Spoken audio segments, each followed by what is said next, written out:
All right, what's going on? It's a game day on the Oil Stream. Thank you very much for being here. Dusty and Tommy Gazzola with you. If you are listening on our Edmonton Sports Talk iHeart channel, or you are listening on TuneIn, or you're listening to a podcast after the fact, know that you can listen live on TuneIn or at iHeartRadio or watch on YouTube. Of course, just listen on our own player at edmontonsportstalk.com. If you're watching and you want to chime in, the way to do it is in the nasty chat where T. Wilson says, good afternoon, boy. It's a good afternoon to you, T. Wilson. And yeah, you can text us anytime, 780-218-9999, 780-218-9999. We will have your keyword for the EST Flyway to Vegas with YEG coming up around 12:40 today.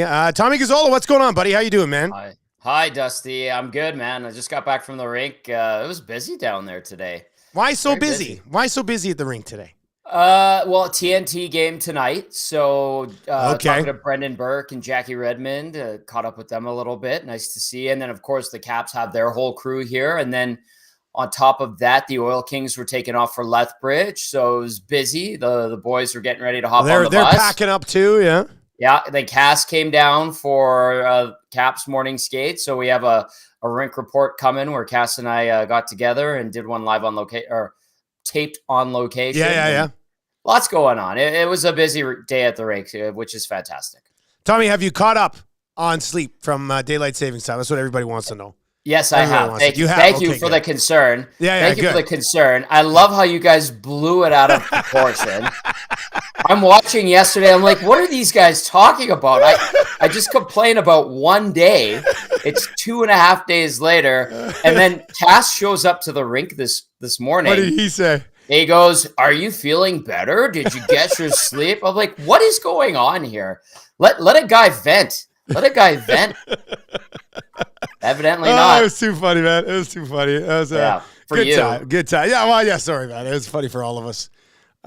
Gager, Cass, me, Eric, Maddie. I mean, it's all a pretty good time. Pretty good time. Yeah. The nasty chat. We had some great texts yesterday on it. I bet. Said we had to start turning you over like a baby at night so you can get some good sleep, you know? That would really work. I appreciate that. All right, let's so T. Wilson, let's just get into it. We got lots to talk about.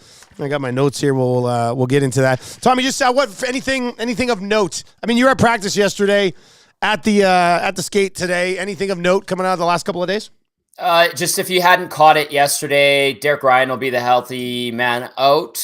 Troy Stetcher remains out as well, and Chris Knobloch does want to get him in the lineup. I think he said soon, and that's probably on this homestand, but it's just not necessarily today. And it won't be Saturday either, will it? I've seen a weird spot to put him in against Colorado. Yeah, that would be a tough one for him. You know, maybe he gets Montreal, but and Knobloch talked about it a bit today, where he goes, you know, it's situational. We'll play guys and get them into the lineup if the opposition game kind of fits their mold a little bit better. So if you're thinking less physical, more speed, then, you know, you look at Ryan and you look at Troy Stetcher probably more so if it's less physical and more speed. Ryan, you know, not the quickest, but, you know, he works hard, but that probably is more suited towards those guys' game. And we'll see too, now that we've entered the stretch, I would say, these last 20 games of the year, or less than, and maybe there's nights where they want to rest a guy on defense, and, you know, I wouldn't be surprised if Philip Broberg at some point gets a call up, and it sounds like they intend to get him in here to some regular season games, have him ready to go as a black ace or another option. Really? Because I wouldn't be surprised. You know, talking a little chatter around the arena is that we could see Broberg at some point. But you want to get Stetcher in there. Maybe you want to give some of those guys that have been relatively healthy, knock on wood, for Oil Country, some nights off on the back end, and maybe that's one way to do it.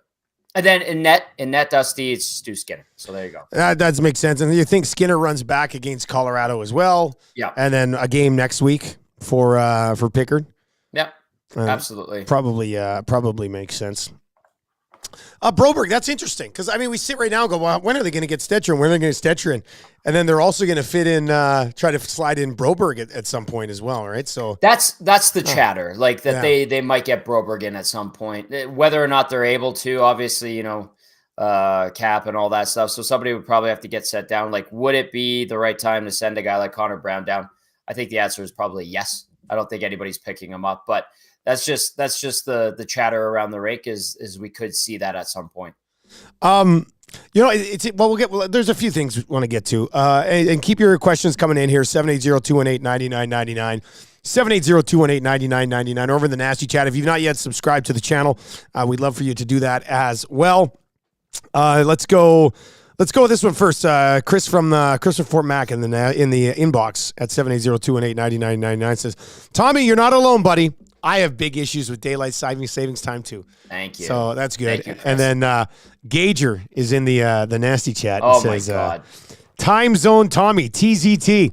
Time Zone Tommy, looking rested and ready for a big night. Glad to see you have recovered from the 6-0 change to your very busy schedule. That's Gager. That's your guy. My goodness. Anything to say to Gager, Tommy? Hello, Joaquin. Hello, Joaquin. Joaquin. That's good. I like that one. Wilson, the volleyball, says they better not put Broberg on the right side. Put him in his proper position to have the best chance for success. I'm trying to think. Are they going to have to secure second place in the standings or something to mix Broberg in, or are you just straight up taking Kulak out and playing Broberg? Or is this can't catch the Canucks now, but we're good in second. Give Darnell Nurse a night off. Let him rest up a bit. Slide in Broberg. Do you think that's what any sort of Broberg ice time would come from? Yeah. And again, listen, that's an if they're able to get him up, and that would be, it sounds like they would like to do that. It's situational, obviously, and I don't think it's as simple as just taking Kulak out. I think it would probably be a scenario where you're giving guys a night off to rest, right? Yeah. That would probably be how they handle it, but we'll see. I mean, the more important thing right now, ahead of trying to figure out if you want to get Broberg up here and get him into a game or two or maybe more, would be to get Troy Stetcher up and running with his new team. Well, that's the thing. Priority. Yeah, that's not a wait till they've secured something. You want to see Stetcher get into a game here at some point.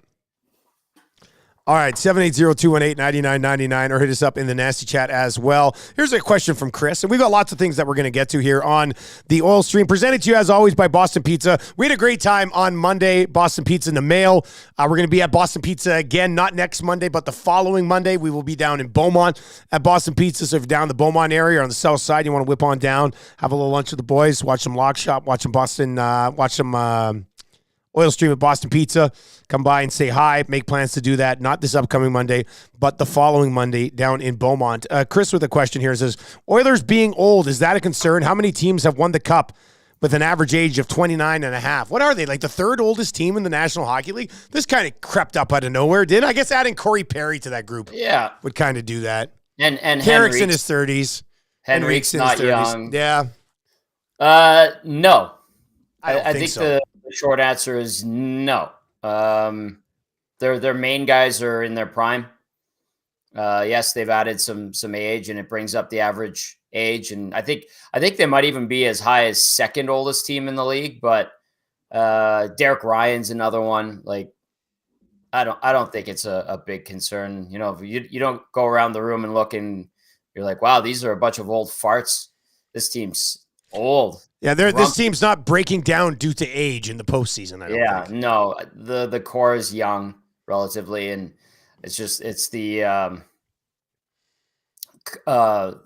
players that are kind of on not the fringes, but it's the secondary support staff and cast that's kind of the aging part of the roster.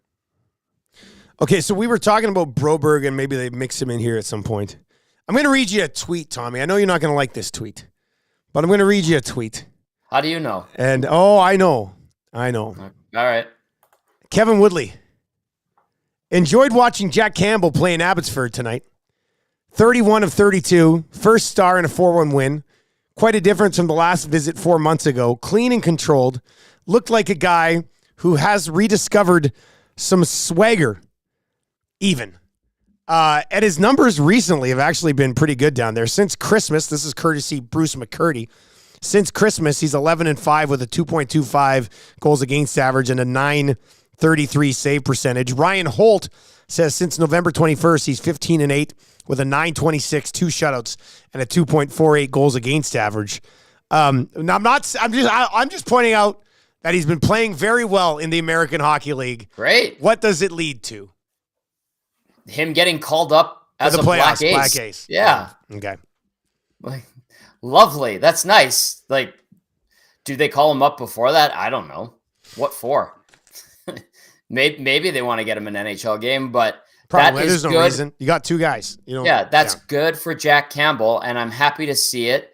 And that's important. I saw Kevin Woodley's tweet last night, and I was considering retweeting it. And then I actually just reposted our buddy Holtz instead. But that's a good thing. Like, if your guys in the minors are playing well, excellent. I have no issue whatsoever with that tweet and that statement. So I think it's wonderful, and I hope it continues. I like positive vibes. And Smitty, the welder, is probably like, "Yo, hey, Jack Campbell." I never have I ever hated Jack Campbell. It's just his effectiveness at the NHL level has not been great. In the 5 games we saw this year, no bueno. It's well established that Calvin Pickard is their backup, but good for Jack Campbell. I hope it continues. I hope it continues to build off of that and more confidence. That'll go a long way, helping the Bakersfield Condors to be a formidable AHL team. And then when he comes up here and he's the extra goalie on the ice with the Black Aces for their skates, wonderful. I'll say hello and we'll chat, and that's great. Gager's in there and says his numbers should be good in the AHL. And you're right, they should, and they are. Yeah. Do you think he, like, I'm just fast forwarding to next fall. Like, does he factor into the goaltending discussion next fall if he continues to play well the rest of the year in the American Hockey League? Yeah, on a different team. You think so, on a different team? Yeah. How? They find a way to trade him. I can't believe we're still thinking there's going to be a way to trade him. How did the Kings trade Cal Peterson? Equally as bad. Exact same money. Like, you can do it. And that was a bigger deal, though, right? Wasn't it? It was $5 million per for Peterson. No, but I'm thinking there was more to that trade than just Cal Peterson going somewhere. Well, I'll bring you up the Cal Peterson trade. Here's the Cal Peterson trade. Sure. So this is not just dumping Cal Peterson. This is the Los Angeles Kings trading Cal Peterson and Sean Walker and a second-round pick to the Philadelphia Flyers for Hayden Hodgson and Provorov. So there were more pieces involved in. Like, that's a bigger deal. Like, is that the type of deal that you expect? Like, is there something like that? Is he actually included in, like, a bigger trade? Or maybe. is it just still paying a first to get rid of him? That's one template. It's been done recently. And then, maybe the Oilers find an alternate route, but it's doable. That's what it tells you. It's possible. And I know people have brought up the buyout thing. And again, they want to avoid having dead cap space for, what would it be, 6 years on a goalie that lasted them a season and 3 weeks or whatever it was. Like, they don't want to put themselves in that jam again, especially with a 3.225 cap penalty next year for Conor Brown. So yeah, they're going to find a way they're going to look to try to trade him. And yes, I think he'll factor in the goalie situation on a different team. All right. So bottom line is positive signs in the American Hockey League for Campbell. Likely doesn't mean anything to the Edmonton Oilers this year. Looks like they might want to try to work Broberg back in at some point. Still have to find some ice time for Rittich as well. Just quickly back to that trade. The Kings ended up retaining $2 million on Provorov too, right? So they ended up keeping some money from that deal and moved on from him as well. So it was a very creative deal, and maybe they can find something similar with Jack Campbell this off season. Conor Brown on the third line here with Adam Henrique and Evander Kane, and I like it, Tommy. I think that's a more effective line than one with Corey Perry on it. I'll say it. I disagree wholeheartedly. Really? You don't think so? Yeah. I think Conor Brown's been better than Corey Perry for the last few games. Okay. That's great. Yeah. Do I think that's sustainable? No. I'm sorry. Like, I want Conor Brown to find his game. I would like to see Conor Brown score a goal. I'd like to see Conor Brown play like Conor Brown from a couple of years ago. when he was still in Ottawa, and even his time in Toronto. Like, that would be lovely. I've clearly downgraded him, as mentioned before, from Michael Pekka to Peter Klima, and he's going to be on the cusp of Toby Peterson right away here. But because he had a nice back check and made an unselfish pass to Darnell Nurse to give him an opportunity to score his hat trick goal against the Pittsburgh Penguins, I'm not going, this changes everything. This guy's going to do it. He is back, baby. Conor Brown is not as effective as Corey Perry. Has Corey Perry been great the last couple games? No, he hasn't. But I am not sitting there going, third line, Conor Brown, you earned it, man. No way. Corey Perry is a more effective NHL player right now. I would have him on that third line. Okay, why do you think they're doing it then? Because I think I might know why, but why do you think they're doing it? You go ahead. More speed. I don't know. More speed. Make the line quicker. Right? Make the line quicker. And that has to be the reason. I mean, you just laid out all the case for Corey Perry being more effective, and he has. You can't debate that. But this, to me, it's more speed on that line. Conor Brown gets around the ice significantly better than Corey Perry gets around the ice. I would say that's debatable. Really? Yeah. You think Corey Perry moves better than Conor Brown? I didn't say that. I just don't think it's more effective. Corey Perry's a smart player, man. Does he have burner speed? No. Does Conor Brown have burner speed? Has he shown us burner speed? No. He skates better than Corey Perry, though. How much? Like what? Like I'd say noticeably better. I'd argue that. I haven't seen Corey Perry skate with speed since he got here. Like Corey Perry's been effective. Has he ever had speed? No, but I mean, Conor Brown has skated with speed on this team. I think that's why and done he's going on that line. Well, nothing. One good back check. Wow. I mean, we're not talking about Jack Campbell here, man. We're talking about Conor Brown. You seem very, very negative on Conor Brown as of late. I saw Smitty the Welder said BS Tommy on my Campbell thing earlier. I thought that was funny too.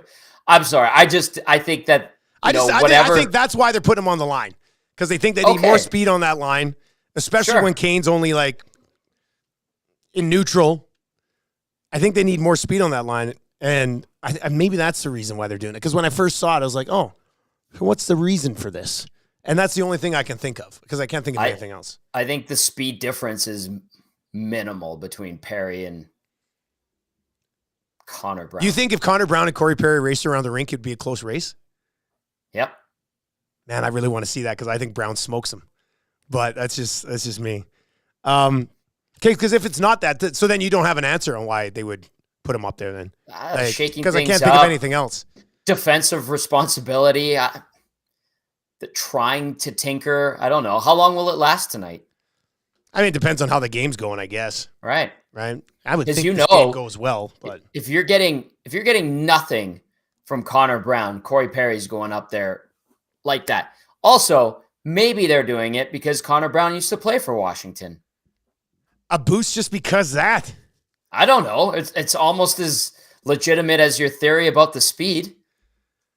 I can't believe you think Corey Perry's as fast as Conor Brown. This is blowing my mind. I'm not saying that. I don't think you are he's saying as that, fast. though. I think that the difference is minimal. Yeah, maybe Perry just doesn't move enough. He just plays the game in a different way. Maybe that's why it looks that way. Maybe it's why it looks that way. I did say this morning on the show, I think that line scores tonight. Henry, I hope you're Kane, right. and Brown. I think they probably score tonight. And I hope Brown gets a hat trick, and the curse and burden is gone, and he just goes on a tear a la Michael Pekka late season 06. But do I think it's going to? No. What about Carrick? Anyway, Carrick's getting back in, right? Yeah, Carrick, he's back in. Derek Ryan was out there super late today at the optional practice, so I don't know, just get him in more, amalgamate him. A little bit bigger, stronger than Derek Ryan, certainly a little added toughness, does PK, takes faceoffs. So what do you think is the most effective options? What do you think the best fourth line is? If it was your call, what would the fourth line be, you think? Listen, I still think overall Derek Ryan's impact is probably greater than Sam Carrick's, but now they have competition on the fourth line. And now guys need to stay motivated and hungry to stay in the lineup, which I think is a good thing. I think that's a healthy thing, especially on good teams. And we're not talking about a bottom six here that has guys that can move in and out of the lineup like last season where there were guys in the bottom six that were able to be moved around. It's basically just the fourth line where you're looking to tinker depending on need and opponent. So I still think Derek Ryan overall is more effective than Sam Carrick, but I think there are elements that Sam Carrick brings that Derek Ryan just doesn't possess. And that's a little bit of speed, or pardon me, a little bit of size, obviously grit, toughness. But I think Derek Ryan's the better puck handler. I think Derek Ryan probably thinks the game a little bit better than Sam Carrick, but Carrick has, hustled his way to 8 goals this season. And so it's just a different look. But I think ultimately Derek Ryan's probably a slightly more effective fourth liner, but I don't mind Sam Carrick at all. Portions of the Oil Stream brought to you by Popeyes Louisiana Kitchen. If you're looking for something to snack on during the game tonight, why not order in some wings from Popeyes wherever you get skip the dishes, Uber Eats, however you go about it. Order in. You don't even need a dozen of these things. You need like 6 of these things, and it'll keep you busy for pretty much most of the game. I also suggest the blackened chicken sandwich over at Popeyes if you're looking for something for lunch. Absolutely incredible, and everybody who's tried it says yes, it's absolutely amazing. So you've got that going for you tonight as well. And hey, join Tommy tonight, pre and post game tonight, Oil Stream pregame show and post game show at Bourbon Street, Hudson's, West Edmonton Mall. Eric's coming. Me and Maddie and Glue Guy are rolling in. I think Trev's going to pop down after pregame's done as well. Ooh. So a nice, and we had a lot of people text in today saying that they were coming and flying in, including Corey B. It says his flight back to Edmonton diverted due to fog, but don't worry, boys. I'll be back in time for the Hudson's Bash because he's got the wings for a year after doing the Hot AF challenge. So and they literally burnt the layer of skin off of his lips. He came by the studio like bleeding? 2 days later. No, he was in rough shape, and he came by a couple days later, and he's like, I lost like the top layer of the skin on my lips, and he's like, it was painful. I watched him power through. Good on Corey B, but he was doing it that night you were at Hudson's, wasn't he? Yeah. My God.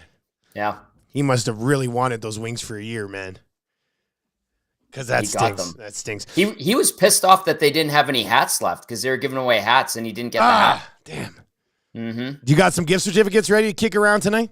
I do, but you guys I gave you guys all the $50. Yeah, we got the 50s here. We gave away one this morning on the show. Okay. Yeah. I don't know. Yeah, because you guys are giving away on the morning show. I have the 20s and the 10s. We got 20s and 10s ready to go tonight. West Edmonton Mall, Bourbon Street. A pregame show. What time's pregame get rolling, Tommy? 6:30? 6:30. But hey, I was going to float this to you too. Puck drop isn't till 8:22 tonight. My goodness. So maybe we go a little heavy. Maybe you stop by and do a quick hit or something like that. Well, yeah, some of the boys will be there. I think I'm not getting there until around 8, probably after the kids are in bed. But I mean, if you're still rolling at 8 o'clock, I'll hop on. Yeah. I mean, with that late start, we could run rink report. There's a bunch of different options that we have, but it's always fun to get people to hop on. Maybe Eric wants to stop by for a couple of minutes. I know he's coming for most of the pregame. Yeah, he said he'll be there pretty early, so he'll be kicking around as well. That'll be tonight, Bourbon Street. You'll see Tommy right when you come in. He's on the right side there at Hudson's, and a big game tonight between the Oilers and the Washington Capitals. Any feel for the Caps, Tommy? Any vibe on the Capitals here? Well, I mean, they got shut out by Winnipeg in Winnipeg. This is a team, they're kind of still in the mix, Dusty. Like, it's a big game for them, man. It is. It's important because they are not that far out of it in the East. Like, do I like their chances? Not particularly, but they're only 3 points back of the Islanders with a game in hand. They're 6-3-1 in their last 10. They've kind of like patched it together this year to stay in the mix. So, they're hungry to win this game, obviously. They have something on the line. They're probably pretty pissed off about how things went in Winnipeg the other night. The Jets with a really good bounce back performance after getting spanked in Vancouver on Saturday. So, yeah, we're gonna see a Washington club that probably plays with desperation. This is not a cakewalk. This isn't one that you could go, they blew it to Washington, and Washington is a crappy team. They're not a crappy team. They're right in the mix, and they have a lot of motivation. So I think we're going to see a feisty Caps club that has made it work this season and still has some a slight glimmer of hope, maybe even more so. It's funny when we look at this team and you kind of make a case for them to still have some hope. When you look at this team right now, these were the lines. I haven't seen the lines for today yet, but the last time we saw them, it was Lapierre between Ovechkin and Protas, McMichael with Oshie and Pacioretty, Strome with Sonny Milano and Miro Shinchenko, Scarboza with Obe Kubel and Malenstein. And on the back end, TVR with Carlson, Sandin, and Jensen, and then Alexeyev and Ethan Bear with the Washington Capitals as well. There's, TJ Oshie, Alexander Ovechkin, Pacioretty, these guys are no longer anywhere close to their prime. You're trying to work in these younger guys. I really don't know what to make of this Washington Capitals forward group, buddy. It's a mystery to me and what we're going to see tonight from them.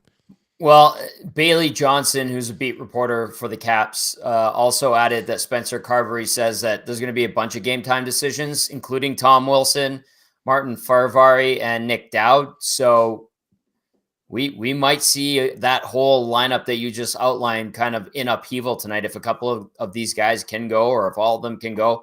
We just got the confirmation that Darcy Kemper is starting. So that's their number one. Whether or not you think he's a great number one, I don't particularly, but he's a guy that's, given the Oilers fits over the years, whether he was in Mini or when he was with Colorado. Now he's with, the Caps. So there's some good players here.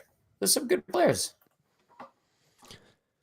Yeah, not many, but a few. And some. Yeah, there's some pieces there still. Yeah. But this gets overall big picture outside of tonight. Do you think it gets much bleaker in Washington before it gets better in Washington? Yeah. Well, they're kind of ahead of, or they got a head start on the rebuild when you look at them and compare them to Pittsburgh. The Pens tried to go for it, if that's what you want to call what Kyle Dubas put together this year to kind of keep the dream alive for another year or two. And that's kind of blowing up.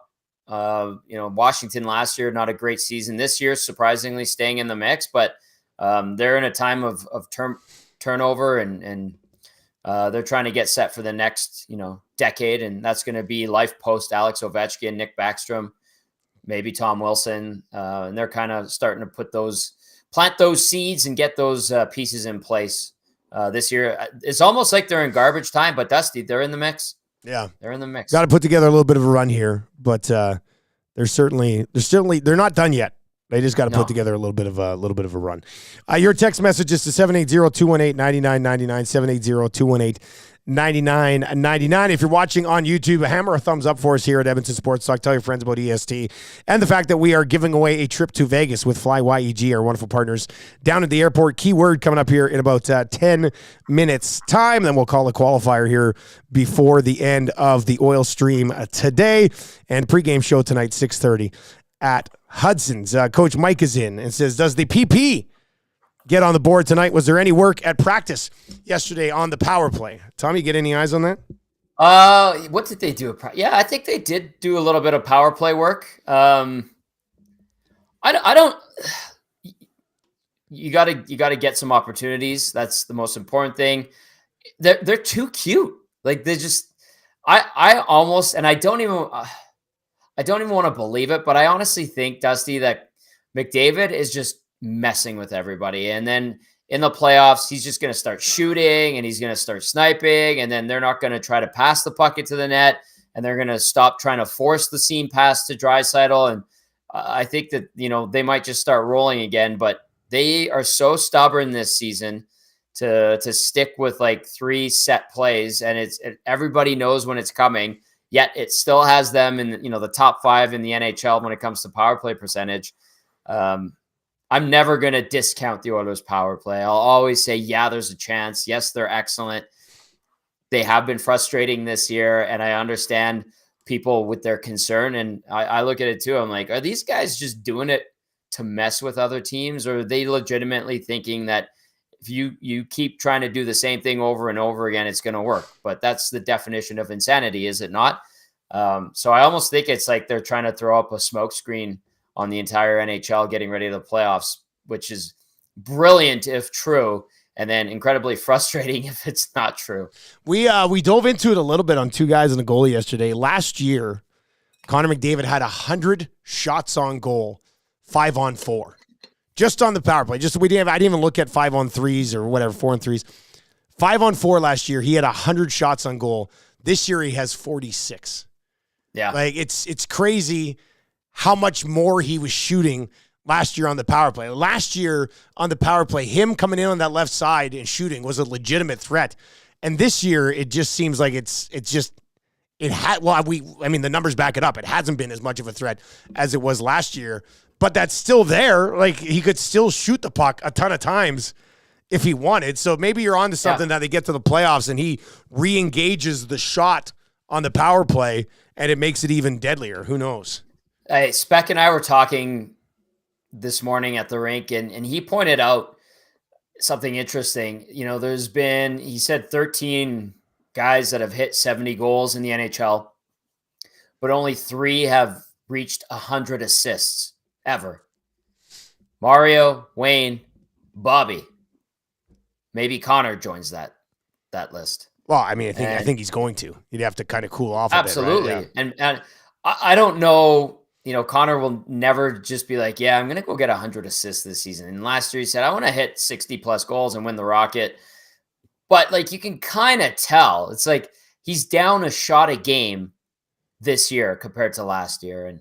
And I wonder if that's maybe part of his motivator or a motivating factor. And then that maybe, you know, he's just toying with everyone because he wants to try to accomplish these things individually, and all the while it's not taken away from the team's overall game. And so what if the power play isn't first in the NHL and it winds up finishing third or fourth? Like, I almost think that he is at a point in his career where he's like, well, this year I think I'm going to do this. How many guys have accomplished that? Oh, 3? I'll be the 4th. You know, I almost feel like that's part of what keeps him entertained, if you will, because he can just do it. That's how good he is. As long as it leads to winning a Stanley Cup like all the other guys have eventually, then you have no problem with it, I think. That's probably how you want to. That's the most important thing. Yeah, you gotta accomplish that at some point. If you're looking for a place to place a wager on the game tonight, coolbet.com is our official betting partner here at Edmonton Sports Talk. If you go to the exclusives page at coolbet.com right now, in case you missed the lock shop earlier on today, we do have an EST parlay that is that posted and ready for you right now. Connor McDavid over 1.5 points. Ryan Nugent-Hopkins and Hyman both with a point tonight. Not asking too much there. And then the Edmonton Oilers to win in regulation tonight. That is plus 315. It is the Edmonton Sports Talk parlay under the exclusives tab. There's so many exclusives over there today. You will have to hit load more when you go to the exclusives page, but then you will see the Edmonton Sports Talk parlay. And yesterday was a huge night for the lock shop. So if you want to continue to ride with us as we try to remain hot, you can do that over there. And CoolBet, of course, a huge part of what we've got going on here at EST, and obviously with the oil stream as well. Can I read a text? Of course, buddy. Thank you. It's from Uncle Rattail. Oh, yeah. Who's been all over me. I saw it. I wasn't even going to read it. I'll leave that one for you. I love it. Does Tom only face the camera because he's working on a sweet playoff rat tail back there to surprise me? Yes, Uncle Rat Tail. For you, I'm doing it. You know what, Tommy? With the way your hair looks right now, like, it looks great in the front. But I think you could probably pull off a playoff rat tail in behind, eh? Right? Sure. Like, it looks nice enough up front that if you were, like, if somebody told me right now, they came and watched us and said, Nielsen's got the plainest hair of all time. Yes, 100% agreed.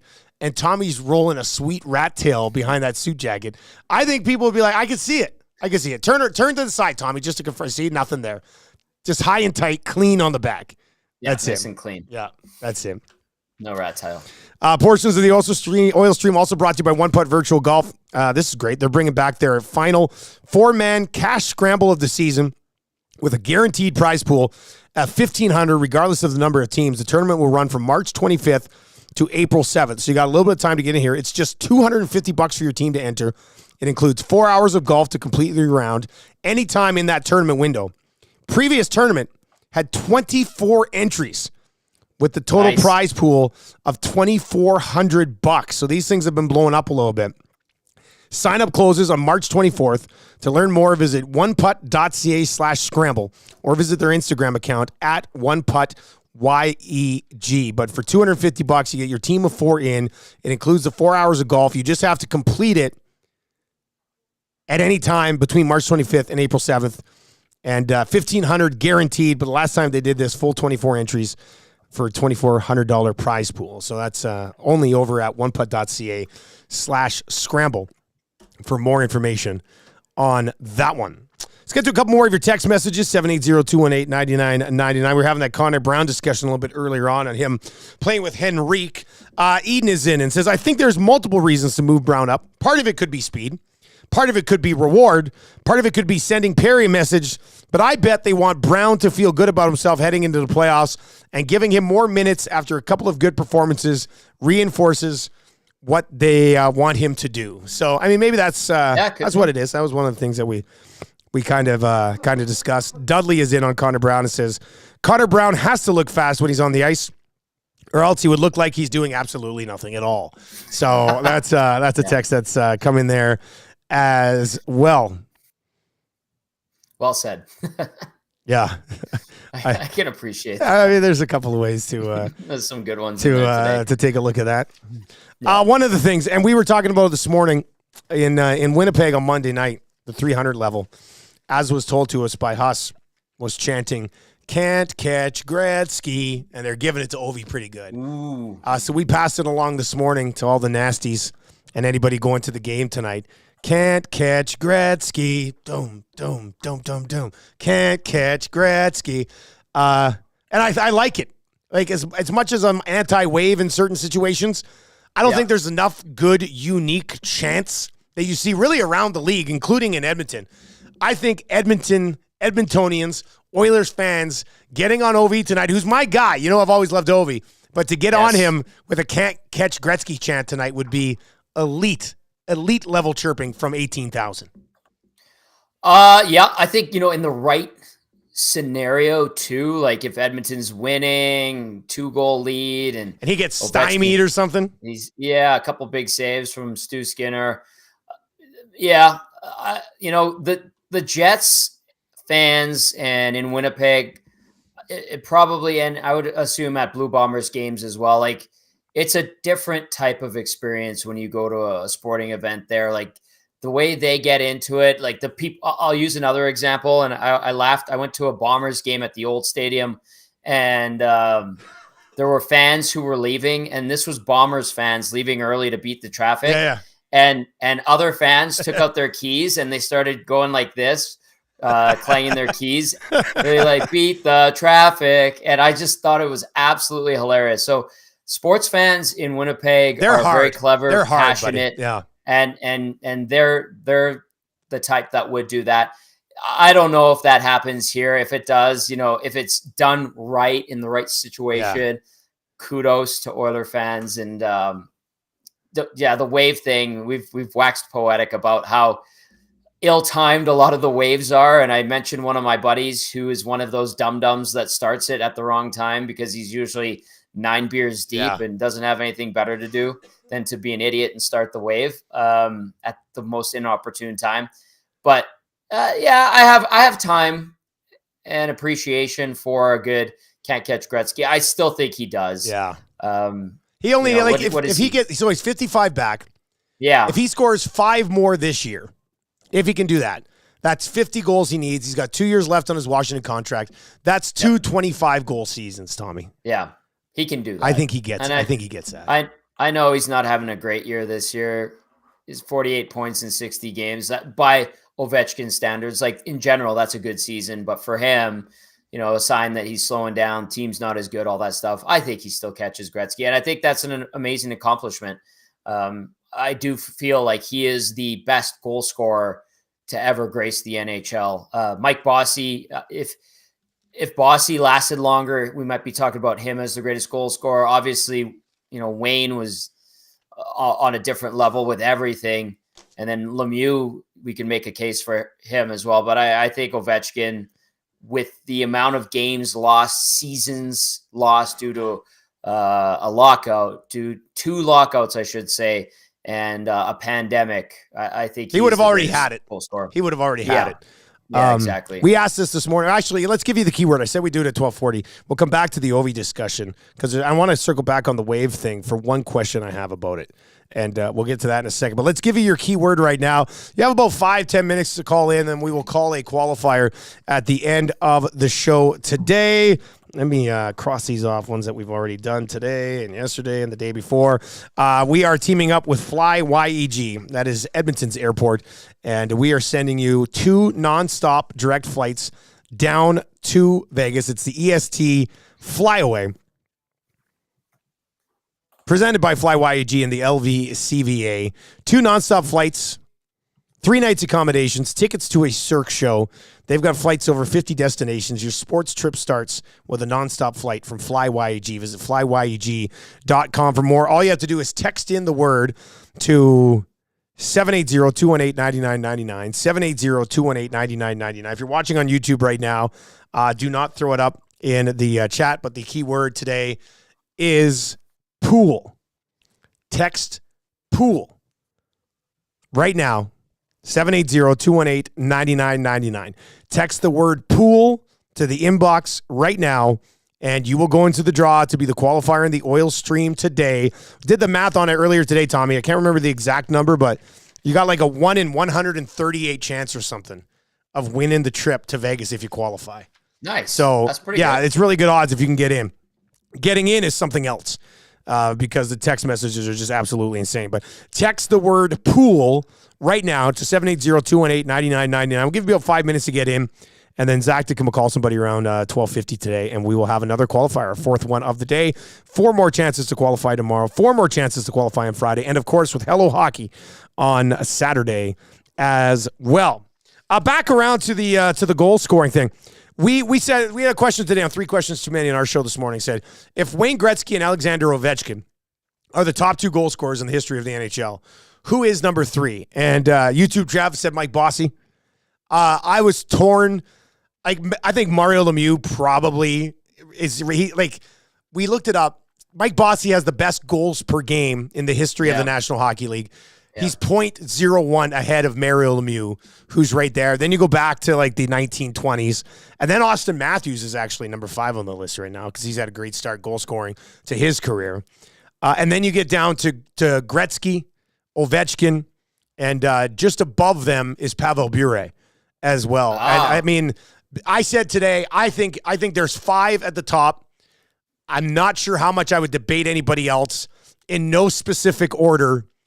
Gretzky, Ovi, Bossy, Mario, Pavel Bure are like the most 5 natural goal scorers in the NHL so far. I mean, Matthews, if he continues at the pace that he puts himself at, he gets himself into that conversation, whether we like him in Toronto or not. So we'll see if he cools off at any point in his career. But like Ovi's still at .6, and he's in year 19?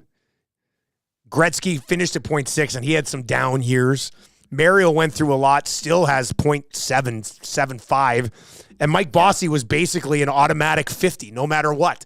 So, yeah, I mean, outside of those 5, who's another name? I mean, you have to go back like Rocket Richard and Gordie Howe and those guys, I guess. But yeah, I wouldn't put these guys in the same stratosphere as the ones that you mentioned, but I would give these guys, let's say, honorable mention because there were windows where they were just like amazing goal scorers. Like Phil Esposito would have to be 76, one. Yeah. Brett Hull would have to be another one. He had 80. Yes. 80 plus. Timo Solani for a while was just an automatic like goal machine. 76. Yeah. Yeah. So like those guys did it. And I think Alex Mogilny was in there for. Well, Mogilny had the 76 the same year as Solani. Yeah. But those other guys that I mentioned, like Joe Sakic, was an absolutely lethal scorer for a long time. Like I would give them honorable mention, but I still think that the guys that you pointed out off the top were the best goal scorers, and they're in a class of their own. Yeah, this text comes in and says, Dusty, Brett Hull instead of Pavel Bure. Yeah, Hull would be.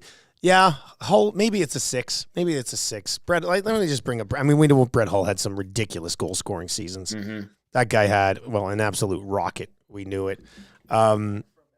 Maybe it's just because Pavel Bure scored more spectacular goals than just steady one-timers to the back of the net. But Pavel, Brett Hull, 72, 86, 70, which was an incredible run. And then followed that up with 54 and 57, all with the St. Louis Blues rolling with Adam Oates. And then after that, finished his career, Dallas, Detroit, was still potting 25-30, right? Yep. So scored some big goals along the way as well. 103 goals in the playoffs as well. Yeah, over 0.5 goals per game in the playoffs. Brett Hull probably deserves to be in there as well. How about Ron Francis, as so pointed out? Balaneski texted in today, right in the middle of all these great goal scorers. It was just Ron Francis. Did Sobkirk get in there again? Yeah.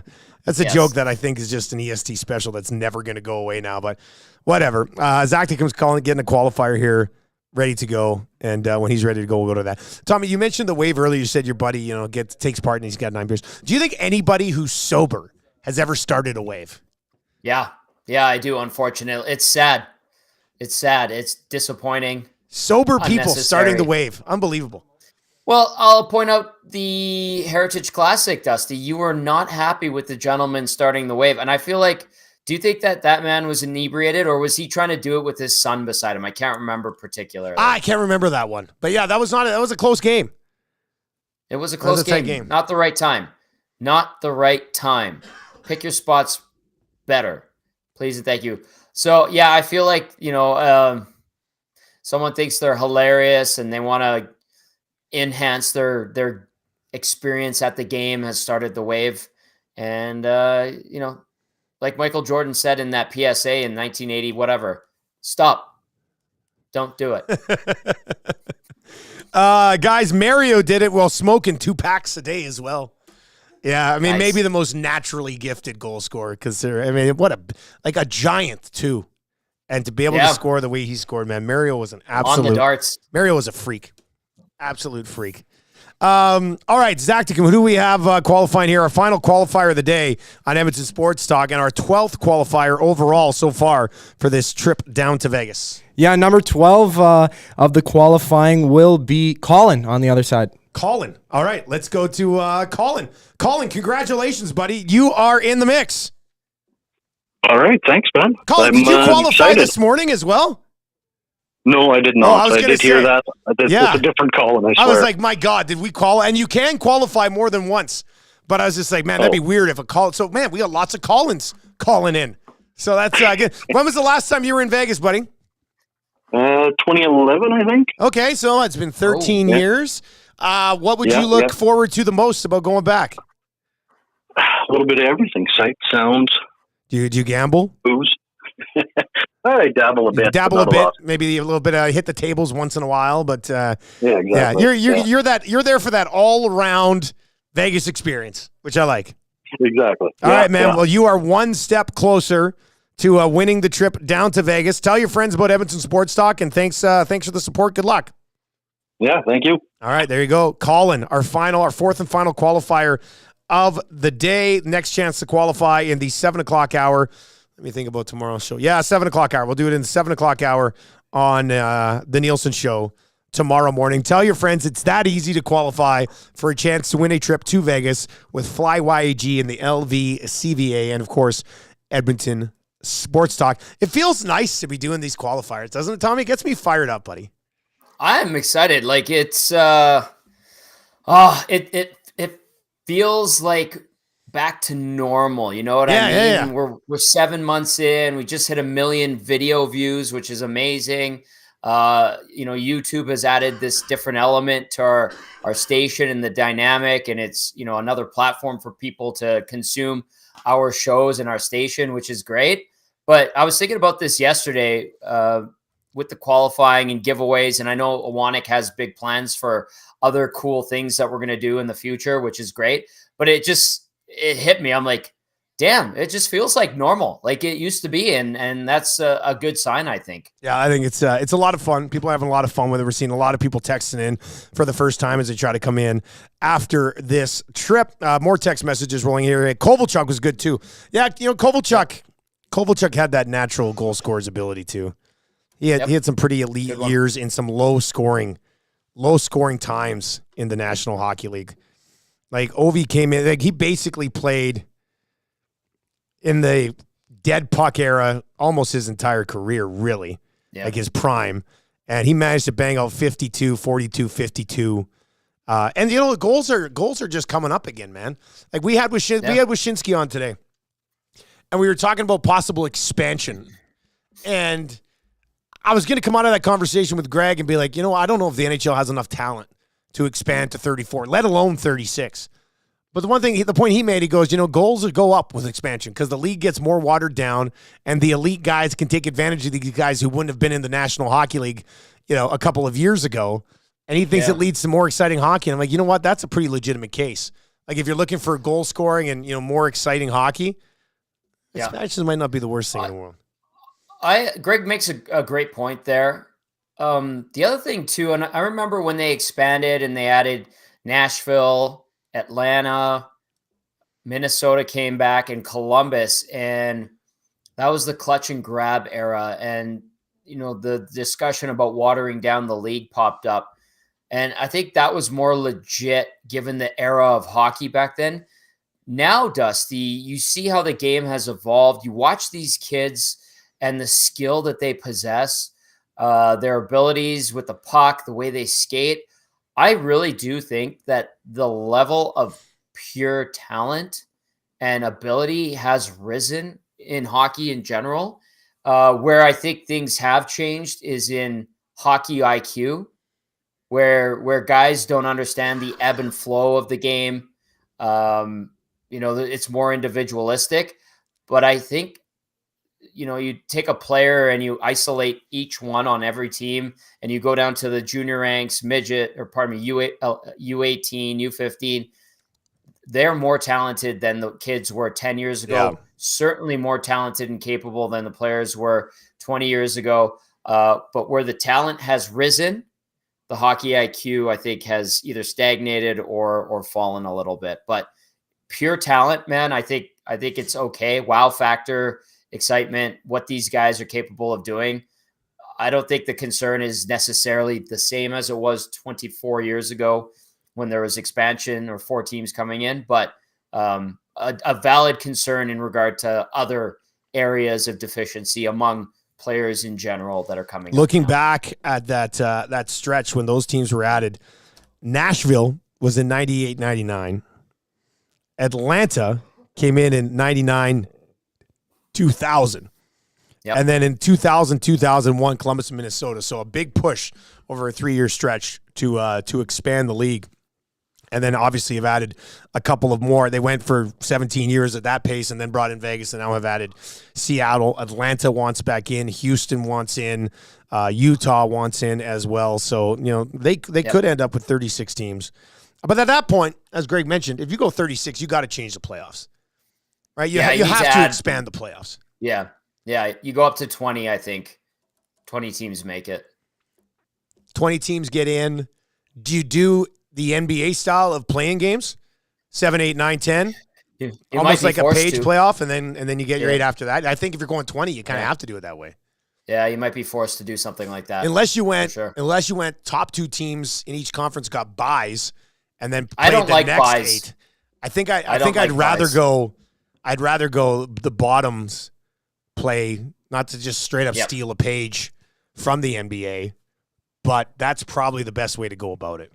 Yeah, I don't like buys. I really don't. That's just me. Well, it's a little bit of a buzzkill, right? Like, yeah, it takes you out of your rhythm and stuff. I don't think that's ideal for those top end teams to all of a sudden just have that much time off. All right, Tommy, what are you thinking tonight? What happens here in this game between like a 4-1, 4-2 kind of Oilers victory tonight, or do you think it's gonna be closer? I think Washington's gonna put up a pretty big fight, and we're not gonna see what we saw back in November when we had the watch party and the Oilers started to turn things around. That was the Caps game. I remember we were all sitting here watching. It was great. That was an awesome time, but I think we're in for a tight battle. I could see like a 4-3 game. I do like Edmonton's chances of winning. They do have a better team, a deeper team, but you've got a desperate Washington club looking to keep its playoff hopes alive, and I think that they're going to put up a pretty damn good fight against the Oilers today. All right, pregame show starts tonight with Tom Gazzola. He will be at Hudson's on Bourbon Street at West Edmonton Mall. Pregame show starts at 6:30. 6:30 tonight if you want to swing on by. He's got some gift certificates that he will be dishing out as well. Your next chance to qualify for the EST Flyway to Vegas tomorrow morning on the Nielsen Show pre- and post-game coverage here tonight from Hudson's with Tom Gazzola on the Oil Stream pre- and post-game show. Huge shout-out to all of our partners over here with Popeye's Louisiana Kitchen, studio sponsor here at EST as well. One Putt firing up another four-man scramble, so that'll be great as well. And a cool bet if you want to get on the EST parlay. And, of course, the presenting sponsor of the Oil Stream, Boston Pizza, where you can get $5 off medium pizzas at all Boston Pizza lounges on Oilers game night. And they've got deals on tankards as well. Select tankards are $1 off. And we do suggest you try that New York Sicilian square footer. Absolutely changing the game over there as well. Boston Pizza will be on location for lunch, not this Monday, but the following Monday down in Beaumont at Boston Pizza as well. Tommy, you have a good pre and post tonight. I'll see you a bit later on tonight over at Hudson's, and have a good afternoon, man. Thanks, Dusty. I'll see you tonight. All right, that's going to do it for the Oil Stream. And thank you very much for joining us. Tomorrow morning, we will qualify. We'll start again. 4 more people qualify for that trip to Vegas tomorrow right here on Edmonton Sports Talk.